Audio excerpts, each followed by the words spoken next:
Basic जानकारी होना चाहिए दीज दैट बी दोज, ठीक है। अब इसमें देखो सबसे पहला है THIS, दिस मतलब और एक किसको दर्शाता है? हाँ, नियर मतलब नजदीक। तो नजदीक के वस्तु को जब दर्शाता है तो उसमें याद रखेंगे कि पैसा नजदीक के तो जो सिंगुलर नाउन हो, कैसा हो? Singular noun. यानी जब एक है तब उसको दर्शाने के लिए, जैसे देखो बेटा यहाँ लिखा है चेयर, एक अ चेयर, तो जो एक कुर्सी को दर्शा रहा है और पास में है तो हमने यहाँ यूज किया है 20 का प्रयोग। तो देखो लिखा 20 इज अ चेयर, ठीक है ना। इसी प्रकार से अगर कोई वस्तु थार में है, थार मतलब दूर होता है, एक पे थार मतलब दूर, तो दूर में जब वस्तु है और सिंगुलर है तो उसे दर्शाने के लिए हम दैट का प्रयोग करते हैं। किसका प्रयोग करते हैं?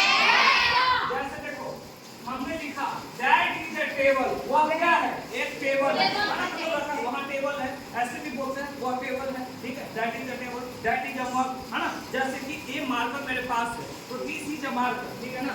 अब ये जग है जो दूरी पर है तो that is a mug, okay. यानी कि जब दूर का दर्शाना है तो हम किसका प्रयोग? दैट का प्रयोग। पास में दिस का, लेकिन एक संख्या रहेगा तब। लेकिन जैसे ही उसकी संख्या बढ़ जाता है, एक से अधिक हो जाता है, 4 हो जाता है, 5 हो जाता है, 6 हो जाता है और पास में है तो बीज का प्रयोग करेंगे। हाँ देखो बीज का प्रयोग, तो बीज मतलब क्या होता है? ठीक है। और बीज जो है नियर ऑब्जेक्ट को दर्शाएगा, यानी कि संख्या ज्यादा है। ऑब्जेक्ट हमने इसलिए करते हैं क्योंकि यहाँ संख्या ज्यादा है। और यहाँ पे लिखा है देखो दीज आर चेयर, अगर पास में है ढेर संख्या में तो दीज आर चेयर, ठीक है।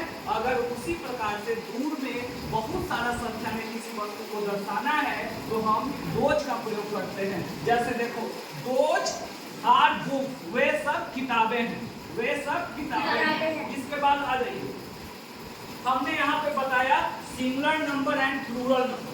सिंगुलर नंबर किसे कहते हैं? तो बताया नंबर विच रिप्रेजेंट, वैसा वचन जो एक वस्तु एक व्यक्ति को दर्शाता है उसे हम क्या कहते हैं? Singular number. लेकिन एक से अधिक को दर्शाता है तो प्लूरल नंबर। एक बात और याद रखिएगा, इसमें अलग अलग नियम होते हैं। जैसे जब अंतिम में CH लगा हुआ है तो उसमें ES लगा करके प्लूरल बनाते हैं। जैसे ए में ए, मैन माने आदमी होता है, इसका प्लूरल होता है ए, है कि नहीं? कुछ रूल्स होते हैं, ठीक है। अब उससे हम लोग प्लूरल करते हैं। जैसे चाइल्ड का चिल्ड्रन बनता है कि नहीं बनता है?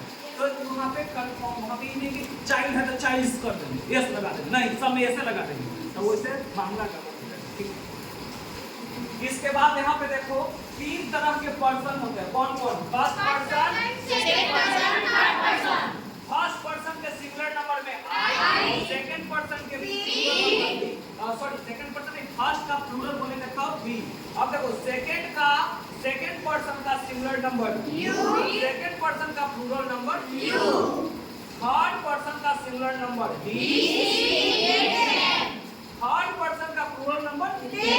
कोई दिक्कत यहाँ पे? अब इस प्रकार से हम लोग क्या करते हैं, बारी बारी से इसका फिर यूज जानेंगे। आई का प्रयोग कब करेंगे? तो जब सिंगल अपने आप को दर्शाना है, मैं खुश हूँ, आई एम हैप्पी, हम लोग खुश हैं, वी आर हैप्पी, तुम खुश हो, यू आर हैप्पी, वह खुश है, ही इज हैप्पी, ठीक है।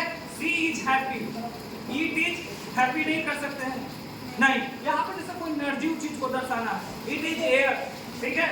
इसके बाद नेम, रोशनी इज हैप्पी, दे, तो दे का प्रयोग कब करेंगे? तब ज्यादा मात्रा में है, दे आर हैप्पी, वे लोग खुश। समझ में आया कि नहीं? तो इस प्रकार से हम लोग वाक्यों में प्रयोग करते हैं।